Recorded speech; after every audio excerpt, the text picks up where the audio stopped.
Happy birthday to you.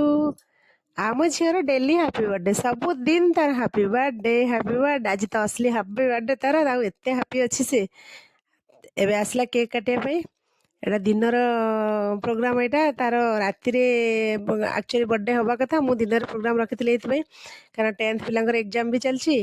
ମୁଁ କହିଲି ଦିନରେ ମୋ ସାଙ୍ଗର ଝିଅ ତାର 10thରେ ପଢୁଛି ନା, ସେ ପୁଣି ଆସିପାରିବନି ରାତିରେ। ଆଉ ମୁଁ କହିଲି ଦିନରେ ଆସିଲେ ସେ ସକାଳୁ ଆସିଲା, ମୋତେ ଟିକେ ହେଲ୍ପ ବି କଲା।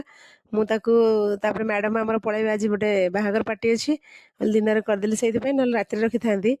ଦିନରେ କରିଦେଲି, କିନ୍ତୁ ଦିନରୁ ରାତି ଯାଏ ଲାଗିଲା। 3ଟା କେକ୍ କାଟିଛି ଆଜି ସେ। ଗୋଟେ କେକ୍ କାଟିନି, ତିନିଟା କେକ୍ କାଟିଛି। ଏଇଟା ତାର ଫାଷ୍ଟ କେକ୍ କଟିଂ। ଏଇଟା ଦିନରେ ହେଲା ଏଇଟା। ପୁଣି ଆହୁରି 2ଟା କେକ୍ ଅଛି, ସନ୍ଧ୍ୟାରେ କାଟିବ। ପୁରା ଡବଲ ଟ୍ରିପଲ ସେଲିବ୍ରେସନ ତାର ହେଲା ଆଜି। କେକ୍ କଟା ସରିଗଲା, ଏଇଟା ଫାଷ୍ଟ କେକ୍ କଟା ସରିଗଲା ଦିନର। ଆଉ ବାକି ସମସ୍ତେ ଯୋଉମାନେ ଆସିଥିଲେ ଦିନରେ ଆସିଥିଲେ, ଆଉ ଯେତିକି ରହିଯାଇଥିଲେ ସେମାନେ ପୁଣି ରାତିକି ତାଙ୍କ ପାଇଁ ରଖା ହେଇଥିଲା କେକ୍। ଆଉ ଗୋଟେ ରାତିରେ ସେମାନେ ଆସିଲେ କଟା ହବ ବୋଲି, ରାତିରେ ଗୋଟେ ଜାଗାରେ ପୁଣି 2ଟା କେକ୍ ହେଇଗଲା। ଏଇଟା ଚାଲିଛି ଏଠି ଆମର ପୁରୀ ବେଲାବେଲି, ଭୋଜନ ପ୍ରସ୍ତୁତି ଚାଲିଛି। ଆଡେ ପୁରୀ ବେଲାବେଲି ଚାଲିଛି, ସାଡେ ପୁରୀ ଛଣା ଚାଲିଛି। ତାଙ୍କ ଏମାନେ ବେଲୁଛନ୍ତି, ମୋର ସାଙ୍ଗ ପଡୋଶୀ ମାନେ। ମୁଁ ତାଙ୍କ ଠାରୁ ନେଇକି ଯାଉଛି ପୁରୀ ଛାଣିବି ବୋଲି।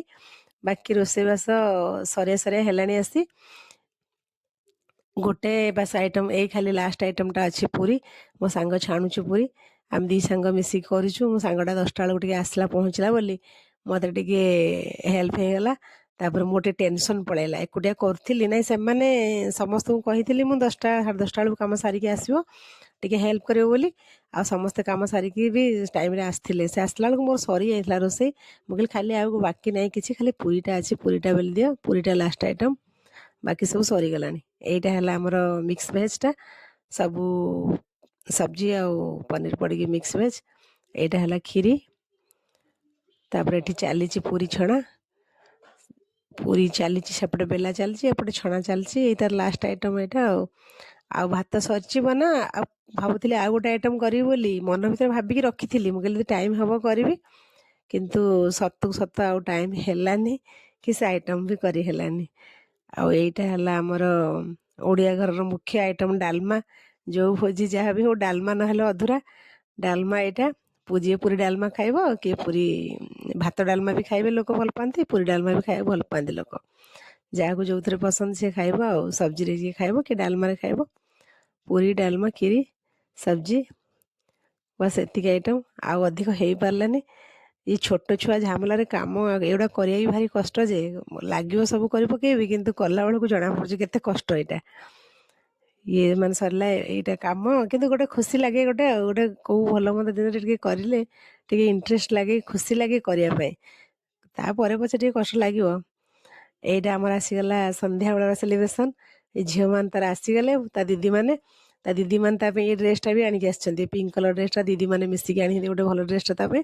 ସେ ତାକୁ ନିଜେ ନିଜେ ପିନ୍ଧେଇ ଦେଲେ। ମୁଁ ତା ମାମୁଁ ଘର ଡ୍ରେସଟା ପିନ୍ଧେଇ ବୋଲି ବାହାର କରିଥିଲି। ତା ମାମୁଁ ବି ସନ୍ଧ୍ୟା ବେଳକୁ ଆସି ପହଞ୍ଚିଲା 5ଟା ବେଳକୁ। ପୁଣି ସିଏ ଗୋଟେ କେକ୍ ଆଣିଛି, ପୁଣି ଡ୍ରେସ୍ ଆଣିଛି, ପୁଣି ବେଲୁନ ଫେଲୁନ, ପୁଣି ଦୁନିଆ ଜିନିଷ ଆଣିକି ଆସିଛି।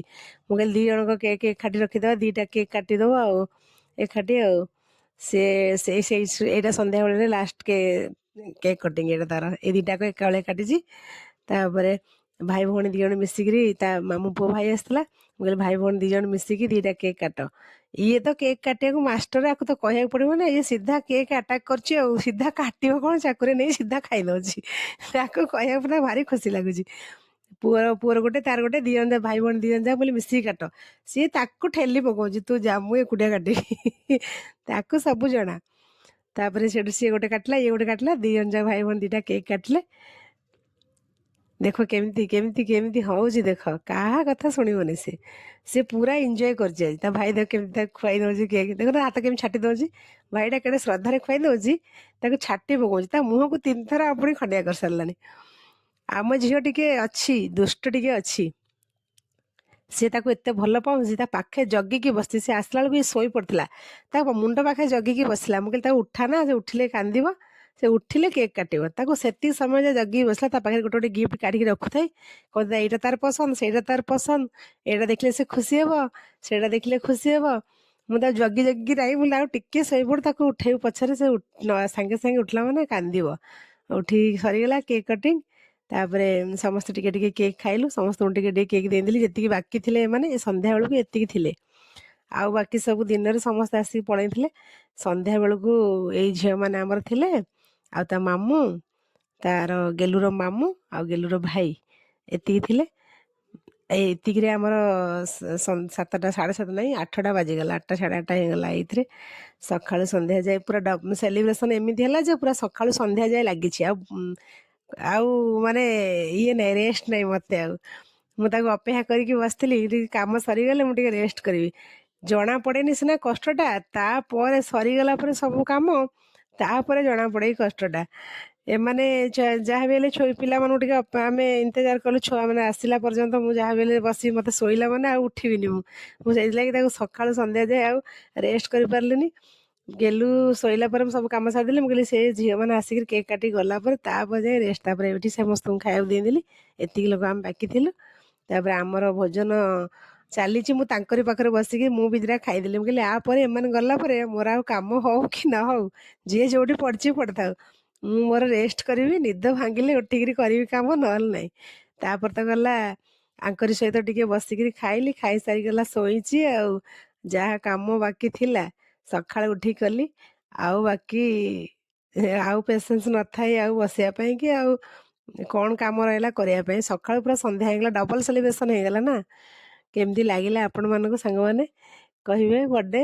ବାକି ଯେତିକି ପାରିଲି ମୁଁ ମୋ ତରଫରୁ ସେତିକି କରିଛି ଆଉ।